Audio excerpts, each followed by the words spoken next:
तो दोस्तों वक्त हो चुका है आज की 25 महत्वपूर्ण बड़ी खबरों का। आइए जानते हैं उत्तर प्रदेश समेत देश और दुनिया की खास खबर। इंपॉर्टेंट नई जानकारी है। जी दोस्तों, राहुल गांधी के खटाखट बयान पर पीएम मोदी ने क्या कहा है, आइए जानते हैं। इसके साथ ही गोल्ड सिल्वर एक बार फिर से महंगा हुआ है। आइए दोस्तों आपको बताते हैं कि जियो की तरफ से क्या बड़े ऐलान हुए हैं। अगर आपके पास आधार कार्ड है तो ये खबर आपके लिए बेहद इंपॉर्टेंट है। और वेदर को लेकर नई जानकारी है। 45 जिलों में भीषण गर्मी का अलर्ट जारी हुआ है। आप भी सावधान रहिएगा। एक एक करके आपके जिले के बारे में बताएंगे। दोस्तों सरकार 78,000 रुपए आपको दे रही है सब्सिडी। फ्री बिजली मिल जाएगा आपको। सोलर पैनल लगाना होगा घर पर। वही राशन का खराब चावल मिलने पर कार्ड धारकों का हंगामा है। सुल्तानपुर समेत कई बड़ी खबरें हैं। वहीं अब ये सरकार 5 किलो के बदले 10 किलो राशन फ्री देगी। आइए जानते हैं सारी खबरें। इस वीडियो में आप अंत तक बने रहिएगा। चलिए शुरू करते हैं। बात करें पहले खबर की तो मोदी की आज मुंबई में जनसभा है। दोस्तों रोड शो भी करेंगे। यूपी में राहुल के खटाखट बयान पर बोले 4 जून के बाद बलि का बकरा खोजेंगे। दोस्तों प्रधानमंत्री नरेंद्र मोदी ने शुक्रवार 17 मई को मुंबई के शिवाजी पार्क में जनसभा को संबोधित किया। वहीं पर नरेंद्र मोदी मुंबई में रोड शो भी किए। 20 मई को महाराष्ट्र की 13 सीटों पर वोटिंग होनी है। मोदी के 3 दिन में महाराष्ट्र में दूसरा दौरा है। 15 मई को उन्होंने दिंडोरी और कल्याण में भी सभा की थी। जी हां, नरेंद्र मोदी ने उत्तर प्रदेश में 4 चुनावी रैलियां की। प्रतापगढ़ में उन्होंने राहुल गांधी के खटाखट वाले बयान पर तंज कसा। उन्होंने राहुल और अखिलेश को शहजादों कहकर संबोधित किया और कहा कि ना मेहनत की आदत है और ना ही नतीजे लाने की, इसलिए ये कहते हैं कि देश का विकास अपने आप होगा, देश का विकास खटाखट होगा। उन्होंने कहा ये सोचते हैं कि भारत आत्मनिर्भर अपने आप बन जाएगा और पूछो तो कहते हैं खटाखट खटाखट। 4 जून के बाद इंडी गठबंधन टूटकर बिखर जाएगा, खटाखट। जी हाँ, इस प्रकार से उन्होंने अपने बयान दिए। उन्होंने कहा बलि के बकरे को खोजा जाएगा, खटाखट। शहजादे चाहे लखनऊ वाले हों या दिल्ली वाले, गर्मी की छुट्टियों पर विदेश निकल जाएंगे, खटाखट। मतलब ऐसे बयान दिए। इस प्रकार से उनको थोड़ा सा रोस्ट कर दिया है मोदी जी ने। वह राष्ट्रपति बनने के 9 दिन भीतर चीन पहुंच गए। पुतिन जिनपिंग से मिले। चीनी राष्ट्रपति बोले हमारी दोस्ती दुनिया में स्थिरता लाती है। पुतिन 5वीं बार रूस के राष्ट्रपति बनने के बाद गुरुवार को चीन पहुंचे। उन्होंने चीन के राष्ट्रपति शी जिनपिंग से मुलाकात की है। द्विपक्षीय बैठक के बाद प्रेस कॉन्फ्रेंस के दौरान दोनों नेताओं ने अमेरिका की आलोचना की। उन्होंने अमेरिका पर परमाणु बैलेंस बिगाड़ने की कोशिश करने का आरोप लगाया है। तो दोस्तों यूपी के 4 जिलों में 14 दिन बेहद भारी है। भीषण गर्मी होगी। हीट वेव का अलर्ट जारी हुआ है। मौसम विभाग ने जारी किया है ये अलर्ट। दोस्तों मई के आखिरी 10 दिन की गर्मी बर्दाश्त के बाहर हो सकती है। मौसम विभाग का जो पूर्वानुमान है वह बेहद डराने वाला है। शुक्रवार से पूरे रुहेलखंड को हीट वेव अपने आगोश में लेने वाला है। जी हाँ, बता दें कई जगहों पर भीषण गर्मी का अलर्ट जारी हुआ है। बता दें तो आपको बरेली में 17 मई से 28 मई तक हीट वेव का बड़ा असर देखने को मिलेगा। अधिकतम तापमान 45 से 48 डिग्री तक जाएगा। दोस्तों बदायूं में 17 मई से 27 मई तक मौसम का रेड अलर्ट है। 45 से 48 डिग्री के बीच में तापमान होगा। पीलीभीत में भी 17 तारीख से 27 मई तक हीट वेव अपने चरम पर होगा। यहाँ पर भी 44 के ऊपर तापमान जाएगा। शाहजहांपुर जिले में भी गर्मी का रेड अलर्ट 26 मई के बीच में रहेगा। यहाँ पर अधिकतम तापमान 47 के ऊपर जा सकता है। यानी कि भीषण गर्मी का अलर्ट है। 45 के ऊपर तापमान होने वाला है। वही पीएम मोदी का राहुल गांधी पर तीखा हमला। अमेठी से गए अब रायबरेली से भी जाएंगे, खटाखट खटाखट। नरेंद्र मोदी ने प्रतापगढ़ में कहा कि कांग्रेस देश के विकास का मजाक बना रही है। सपा और कांग्रेस का मानना है कि देश का विकास अपने आप हो जाएगा। हमने शौचालय बनवाए। सपा कांग्रेस ने कहा था कि इससे क्या होगा। भाजपा ने पक्का घर गरीबों को दिया तो कहा कि इससे क्या होगा। वर्षों शासन करने के बावजूद देश के 85% घरों में नल से जल नहीं आता था। हमने 14 करोड़ गरीब परिवारों को पीने का पानी पहुंचाया। राहुल गांधी पर तीखा हमला करते हुए मोदी ने कहा कि अमेठी से तो चले गए हैं, अब रायबरेली से भी जाएंगे, खटाखट। वही दोस्तों सरकार पीएम सूर्य घर योजना के तहत सभी को 78,000 रुपए की सब्सिडी दे रही है। आप भी इसको पा सकते हैं और घर में सोलर पैनल लगा के फ्री बिजली चला सकते हैं। दोस्तों केंद्र सरकार की ओर से पीएम सूर्य घर योजना के तहत अब आपको फ्री बिजली मिलेगी। इस योजना के तहत देश के लोगों को 300 यूनिट की फ्री बिजली दी जा रही है और इसके लिए सब्सिडी भी मिलेगा, जिससे आप छत पर सोलर पैनल लगवा पाएंगे। दोस्तों आपको बता दें इस योजना का लाभ शुरुआत में देश के 1 करोड़ परिवारों को देने का लक्ष्य रखा गया है, लेकिन आप किसी भी सोलर पैनल की दुकान पर जाकर रजिस्टर करा के आप ये लाभ ले सकते हैं। इस पीएम सूर्य घर योजना से आप फ्री में बिजली प्राप्त कर पाएंगे और सरकार इसके लिए पैसा भी दे रही है। मतलब आपको बता दें तो आपका थोड़ा पैसा लगेगा तो थोड़ा सरकार भी आपको देगी। पीएम सूर्य घर योजना के तहत सोलर पैनल, बैटरी, इन्वर्टर, ये सभी चीजें सोलर पैनल से संबंधित उपकरण, सब्सिडी और वित्तीय सहायता दी जा रही है। इस योजना के तहत यदि आप 1 किलोवाट का रूफटॉप सिस्टम लगवाते हैं तो 30,000 रुपए की सब्सिडी आपको सरकार देगी। 2 किलोवाट वाला सिस्टम लगाएंगे तो 60,000 रुपए की सब्सिडी आपको सरकार दे रही है और 3 किलोवाट का रूफटॉप सोलर पैनल लगवाएंगे तो 78,000 रुपए की सब्सिडी आपको सरकार देगी। तो आप ज्यादा समय ना वेस्ट करिए और तुरंत अपने घर पर सोलर पैनल लगवा लीजिए, जिससे आपको फायदा मिल जाए। अभी तो सरकार सब्सिडी भी दे रही है, आगे चल के सब्सिडी भी नहीं देगी। तो दोस्तों राशन का खराब चावल मिलने पर कार्ड धारकों ने हंगामा खड़ा कर दिया। कार्ड धारक बुधवार को राशन लेने के लिए कोटे की दुकान पर गए। सुल्तानपुर में थक्का वाला चावल मिलने पर कार्ड धारकों ने हंगामा शुरू कर दिया। जानकारी मिलने पर डीएसओ ने जांच का निर्देश दिया है। शहर के शास्त्री नगर मोहल्ला स्थित कोटे की दुकान पर बुधवार को कार्ड धारक राशन लेने के लिए गए। कुछ कार्ड धारकों को सीलन से जमा हुआ चावल दे दिया गया। खराब चावल पाकर कार्ड धारक नरेंद्र तिवारी समेत अन्य लोगों ने हंगामा खड़ा कर दिया। जी हां, कार्ड धारकों ने घटिया और फफूंद लगा चावल लेने से इनकार कर दिया और हल्ला मचाने लगे। सूचना मिलने पर डीएसओ ने शहर के आपूर्ति अधिकारी वैभव को जांच के लिए निर्देश दिया है। यही कारण है कि सरकार जो राशन दे रही है उसको ध्यान से देखकर लीजिएगा।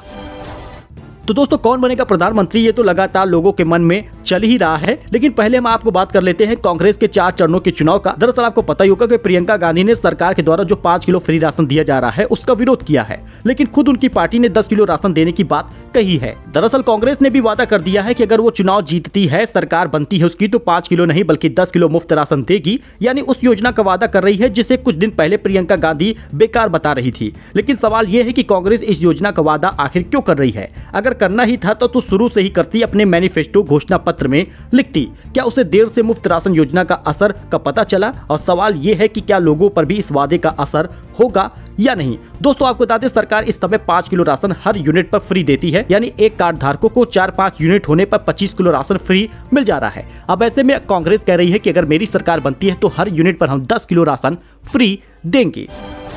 तो 4 धाम यात्रा को लेकर बड़ा अपडेट आ गया है। 4 धाम यात्रा पर अगर आप जाने वाले हैं तो सावधान रहिएगा। उत्तराखंड के जो 4 धाम हैं उसमें आप रील्स और वीडियो अब नहीं बना पाएंगे, बैन लग गया है। 31 मई तक वीआईपी दर्शन नहीं होगा। ऑफलाइन रजिस्ट्रेशन भी 3 दिनों के लिए बंद है। 4 धाम यात्रा के लिए केदारनाथ, बद्रीनाथ, गंगोत्री और यमुनोत्री में श्रद्धालुओं की भीड़ प्रशासन के लिए लगातार चुनौती बन रही है। भारी भीड़ को देखते हुए उत्तराखंड सरकार ने 3 बड़े आदेश दिए हैं। दोस्तों, उत्तराखंड के मुख्य सचिव राधा रातूड़ी ने कहा कि 4 धाम यात्रा में मंदिरों के 50 मीटर के दायरे में रील्स या वीडियो बनाने पर पाबंदी रहेगी। साथ ही वीआईपी दर्शन पर लगी रोक को 31 मई तक बढ़ाया गया है। पहले यह रोक 25 मई तक था, लेकिन अब इसकी डेट बढ़ा दी गई है। इसके अलावा सरकार ने यात्रा के ऑफलाइन रजिस्ट्रेशन के लिए ऋषिकेश और हरिद्वार में लगाए गए काउंटर को भी 3 दिनों तक बंद कर दिया है। तो देखिए, मसाले को लेकर एक और बड़ा अपडेट आ गया है। यहाँ पर भी बैन लग गया है।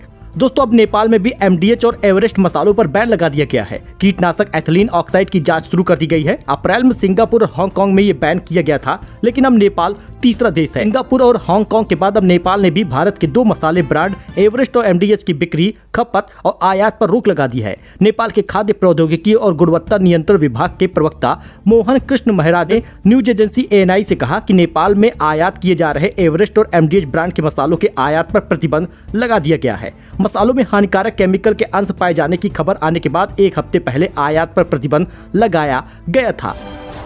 वही अमित शाह बोले, केजरीवाल जहां जाएंगे शराब घोटाले की याद दिलाएंगे। संविधान बदलने का बहुमत हमारे पास 10 साल से है, लेकिन यह काम कांग्रेस का है। लोकसभा चुनाव से पहले गृहमंत्री अमित शाह ने दिल्ली के मुख्यमंत्री अरविंद केजरीवाल के शराब नीति केस को लेकर निशाना साधा। उन्होंने कहा कि केजरीवाल प्रचार के लिए जब भी जहां जाते हैं वहां लोगों को शराब घोटाला याद आएगा। कई लोगों को तो बड़ी बड़ी बोतल दिखेगी। विपक्ष के संविधान बदलने वाले बयान पर अमित शाह ने न्यूज एजेंसी एएनआई को इंटरव्यू में कहा, संविधान बदलने का बहुमत हमारे पास 10 साल से है। हमें 400 सीटें चाहिए, क्योंकि देश में राजनीति में स्थिरता लाना है, क्योंकि देश की सीमाओं को सुरक्षित रखना है। तो दोस्तों, T20 वर्ल्ड कप के लिए वार्म अप मैच का शेड्यूल जारी हो गया है। इसी जून में T20 का वर्ल्ड कप होने वाला है। इसमें 1 मैच खेलेगा भारत, पाकिस्तान, इंग्लैंड और न्यूजीलैंड नहीं खेलेंगे। अमेरिका और वेस्टइंडीज में अगले महीने खेले जाने वाले T20 वर्ल्ड कप से पहले एक वार्म अप मैच 1 जून को बांग्लादेश के खिलाफ यूएसए में खेलेगी। वार्म अप मैच में पाकिस्तान, न्यूजीलैंड और इंग्लैंड नहीं खेलेगा। जी हाँ, T20 वर्ल्ड कप के लिए जो वार्म अप मैच का शेड्यूल है आप यहाँ पर देख सकते हैं। हालांकि सिर्फ भारत वार्म अप में सिर्फ 1 मैच खेलने वाला है, जो बांग्लादेश से होगा। 1 जून को अमेरिका में खेला जाएगा। तो यूपी के सरकारी मदरसों में बच्चे पढ़ेंगे गणित, विज्ञान और इतिहास अनिवार्य होगा विषय। उत्तर प्रदेश के सरकारी मदरसों में गणित, विज्ञान और इतिहास विषय अब कंपलसरी होगा। दोस्तों, आपको बता दें कि लोकसभा चुनाव की आचार संहिता हटने के बाद आदेश जारी होगा। मदरसा टीचर्स एसओ ने मदरसा बोर्ड रजिस्ट्रार को पत्र लिखा है।